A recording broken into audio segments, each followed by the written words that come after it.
Ya, seperti diketahui, sektor otomotif terus ngebut sepanjang tahun 2022 lalu. Pemerintah bahkan akan memberikan insentif sebagai booster agar iklim industri otomotif, terutama kendaraan listrik, mampu melaju lebih kencang lagi. Lantas seperti apa adu kencang industri otomotif tanah air? Rekan saya Safira Wardoyo akan memaparkannya untuk Anda. Silakan Safira. Kinerja industri otomotif mampu melaju kencang di tengah hantaman dampak pandemi COVID-19. Daya saingnya juga tidak diragukan lagi ya, alias diakui hingga di kancah global. Pangsa pasar ekspor untuk kendaraan bermotor roda 4 dan sejenis termasuk komponennya ini telah mencapai lebih dari 80 negara. Capaian ini tentu patut diapresiasi ya. Kontribusi dari para produsen kendaraan, komponen, suku cadang sukses mendukung perkembangan industri otomotif tanah air. Lalu seperti apa sih sebenarnya gambaran jelas capaian industri otomotif dan apa yang akan dikembangkan lagi oleh industri untuk menambah gairah di tengah kekhawatiran ekonomi yang masih bergejolak? Selengkapnya akan kita bahas dalam Adu Kencang Industri Otomotif Tanah Air. Kita lihat di slide yang pertama. Ya, kalau kita lihat ini berdasarkan sumber dari Kementerian Perindustrian, kalau kita lihat mencatat nih ya, industri otomotif dalam negeri tumbuh 10,67% sepanjang tahun 2022. Pertumbuhan ini melebihi rata-rata global yang mencapai 3,1%. Pertumbuhan industri kendaraan roda 4 juga melebihi laju pertumbuhan makroekonomi Indonesia yakni 5,3% dan industri lainnya 5,01%.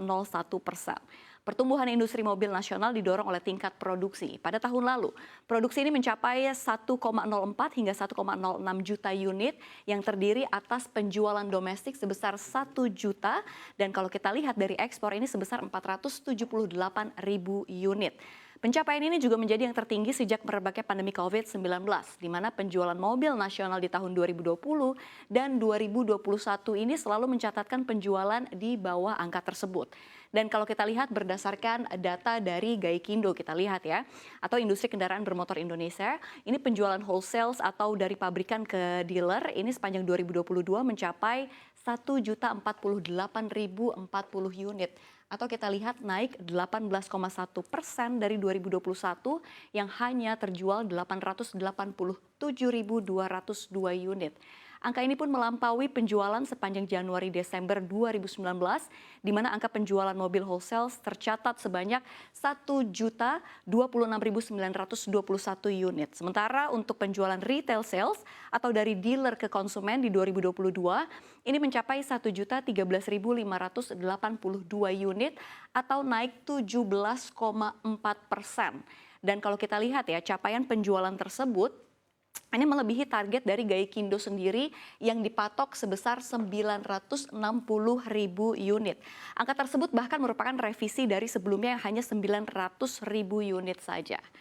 Ya, pertumbuhan industri otomotif baik pasar domestik dan ekspor nyatanya berperan menjadi roda ekonomi nasional. Berbagai kebijakan dan regulasi yang digulirkan pemerintah Indonesia ini terbukti menjadi stimulus aktif peningkatan penjualan kendaraan dalam negeri dan performa ekspor yang positif. Dan pemirsa, kita akan melanjutkannya setelah azan berikut ini.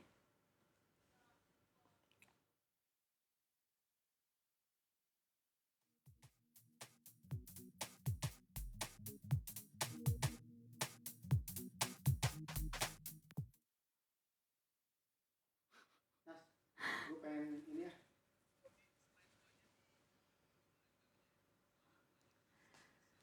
Sangat melanjutkan. Gue percaya aja nih.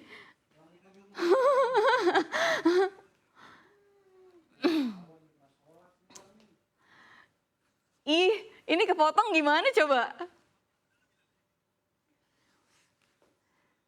Menunaikan apa melaksanakan sih? Menunaikan kan? Menunaikan ibadah puasa.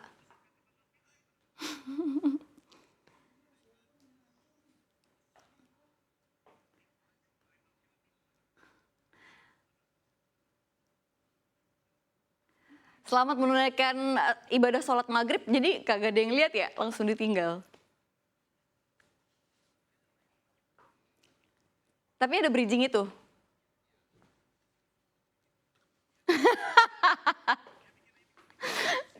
Daripada belibet.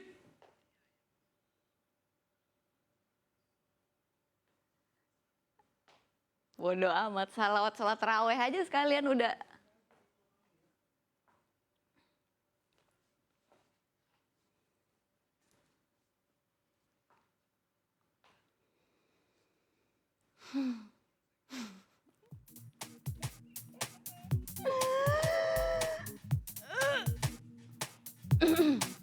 Rem.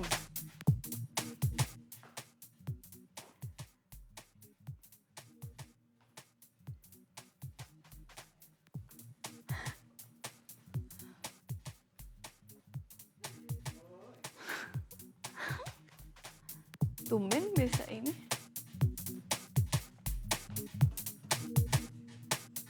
Lanjut, sampai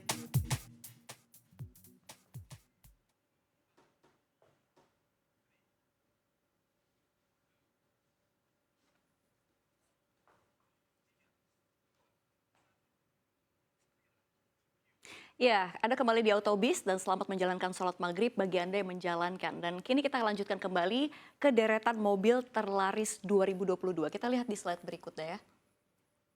Ya, kalau kita lihat dari capaian tadi pastinya ada merek-merek favorit yang menjadi penyumbang penjualan mobil di tahun lalu. Dari data yang kami rangkum, ada 10 merek kendaraan yang laris manis di sepanjang 2022. Dan kita lihat di posisi pertama ada dari Toyota yang jumlahnya ini mencapai 329.498 unit. Lalu di posisi kedua ada Daihatsu yang mencapai 188.660 unit. Lalu di posisi ketiga ada Honda yang jumlahnya mencapai 125.411 unit. Lalu kalau kita lihat Mitsubishi ini mencapai 100.000 unit begitu ya, laku di pasaran laris manis. Ini sebesar 97.936 unit. Lalu ada Suzuki, Mitsubishi Fuso, Isuzu, Hyundai, Hino dan Wuling di posisi 10 besar mencapai 24.270 unit.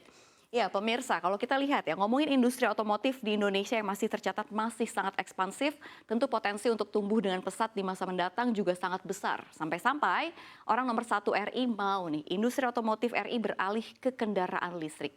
Ya, belum lama ini Presiden Joko Widodo menghimbau seluruh stakeholders industri otomotif tanah air untuk mulai melihat potensi lebih jauh lagi dari tren kendaraan listrik dan turut mengembangkan kendaraan listrik secara bertahap.